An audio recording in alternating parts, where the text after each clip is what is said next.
अस्सलाम वालेकुम, मैं हूँ फ़ाइज़ा और आप देख रहे हैं फ़ाइज़ा किचन। और आज मैं जो रेसिपी आपके साथ शेयर करने लगी हूँ ये है बहुत ही टेस्टी और मज़ेदार से फ़िश पकौड़ा की रेसिपी।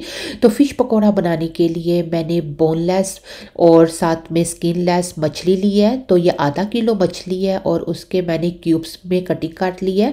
तो आपकी मर्ज़ी है, आप क्यूब्स का साइज़ बड़ा भी रख सकते हैं और छोटा भी रख सकते हैं। तो हाफ़ किलो ये मछली है और उसके अलावा अजवाइन मैं इस्तेमाल कर रही हूँ हाफ़ टी स्पून, चौथाई टीस्पून काली मिर्च का पाउडर जाएगा, हाफ टी स्पून लाल मिर्च जाएगी, हाफ टी स्पून कुटी हुई लाल मिर्च का इस्तेमाल होगा और हाफ टी स्पून ही गरम मसाले का इस्तेमाल होगा और हाफ टी स्पून ज़ीरा और हाफ टी स्पून भुना कुटा हुआ धनिया और साथ में हाफ टी स्पून नमक और चौथाई टीस्पून हल्दी का इस्तेमाल होगा। और साथ में लहसुन का पेस्ट मैं इस्तेमाल कर रही हूँ 1 टेबल स्पून और 3 table spoon fresh lemon juice के मैं इस्तेमाल कर रही हूँ।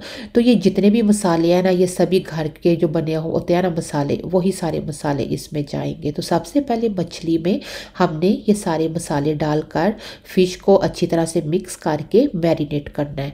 तो अगर आज की रेसिपी आपको अच्छी लगे ना तो इस रेसिपी को अगर हो सके तो ट्राई कीजिएगा और साथ में मेरे चैनल को सब्सक्राइब कीजिएगा। तो मछली को मैंने सारे मसाले लगाकर मैरिनेट कर दिया है और अब उसके बाद लहसुन का पेस्ट और लेमन जूस डाल के बहुत ही मज़ेदार सी मछली जो है ना ये हमने मैरिनेट करके रख देनी है ताकि हम इसके मज़ेदार से पकोड़े बना सकें। और उसके बाद जो हमने मटेरियल रेडी करना है जिसमें हमने फ़िश को लगा के फ्राई करना है, उसके लिए हाफ कप मैदा है और 1 टेबल स्पून कॉर्नफ्लावर का मैं इस्तेमाल कर रही हूँ और साथ में हाफ टी स्पून लाल मिर्च का पाउडर इस्तेमाल होगा और हाफ टी स्पून ही नमक का इस्तेमाल होगा। नमक और मिर्च का इस्तेमाल हमने कम करना है क्योंकि फ़िश को मैरिनेट करते हुए भी हमने नमक डाला है। और साथ में धनिया पाउडर और ज़ीरा जो है ये जाएगा बीच में हाफ टी स्पून। अच्छा, ये धनिया और ज़ीरा जो है ना ये मैंने क्रश किया हुआ इस्तेमाल किया है। और साथ में पानी हमें चाहिए होगा जितनी हमें ज़रूरत होगी उसके मुताबिक। तो सबसे पहले एक बाउल के अंदर मैंने मैदा डाल दिया है और उसके बाद सूखा धनिया और कुटा हुआ ज़ीरा ये डाल दिया। साथ में नमक डालेंगे, मिर्च डालेंगे, कॉर्नफ्लावर डालेंगे और एक बहुत ही अच्छा सा पेस्ट हम रेडी कर लेंगे जिसमें फ़िश को हम डिप करके तो डीप फ्राई करेंगे। तो सबसे पहले जितने भी मसाले हैं ना इसे अच्छी तरह से हमने मैदे के अंदर मिक्स कर दिया है और उसके बाद थोड़ा थोड़ा सा पानी आपने डाल के एक बहुत स्मूथ सी जो लेई होती है ना वो आपने बना लेनी है। तो बस ये हमारी लेई जो है ये भी तैयार है। और उसके बाद ऑयल मैंने गरम किया है और उसके बाद 1 बाय 1 करके मछली को मैंने इस मटेरियल के अंदर जो बैटर बनाया है इसके अंदर डिप किया है और डिप करके साथ ही हम इसको ऑयल के अंदर डालते जाएंगे। और जब नीचे से मछली रेड हो जाएगी तो उसके बाद आपने इसको टर्न करना है। तो इस तरह से बहुत ही टेस्टी और मज़ेदार से मछली के पकोड़े ये हमारे रेडी हो जाएंगे। और अगर आप फ्राई मछली बनाना चाहते हैं विद स्किन और अगर आप स्किन नहीं उतारना चाहते या फुल जो जैसे पीसीस होते हैं ना मछली के उसको आप फ्राई करना चाहते हैं तो सेम इसी प्रोसेस के साथ आप वो भी फ्राई कर सकते हैं मछली को और बहुत टेस्टी और मज़ेदार मछली जो है ना वो बनेगी इस तरह से।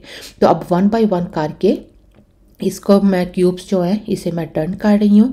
एक्चुअली में ये जो मछली है ना ये बहुत ज़्यादा हैंडी रहती है, अगर बच्चे भी खा रहे हैं तो उसमें भी कोई आपको रिस्क नहीं होता कि कोई मछली की हड्डी या कोई कांटा जो है वो बच्चों को लाइक प्रॉब्लम ना हो ये खाने में, इसलिए। तो बस मैंने दूसरी तरह से टर्न किया है और उसके बाद बहुत ही टेस्टी और मज़ेदार से ये हमारे मछली के पकोड़े ये रेडी हो गए हैं। तो 1 बाय 1 करके मैं निकाल रही हूँ। तो आप इस तरह से मछली को फ्राई करें या फ़िश पकौड़ा बनाएं, साथ में गरम गरम नान हो, साथ में चटनी और थोड़ा सा आप सैलेड बना लें तो बहुत ही टेस्टी और मज़ेदार लंच में आप इस तरह से रेडी कर सकते हैं या फिर डिनर आप इस तरह से रेडी कर सकते हैं। या कोई मेहमान आए तो उस टाइम पे आप इस मछली को बना के इस तरह से आप सर्व कर सकते हैं।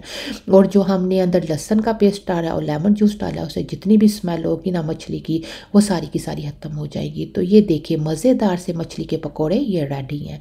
तो अगर आज की रेसिपी आपको अच्छी लगे तो मेरे चैनल को लाइक और सब्सक्राइब कीजिएगा। और इधर मैं आपको फाइनल लुक दिखा रही हूँ।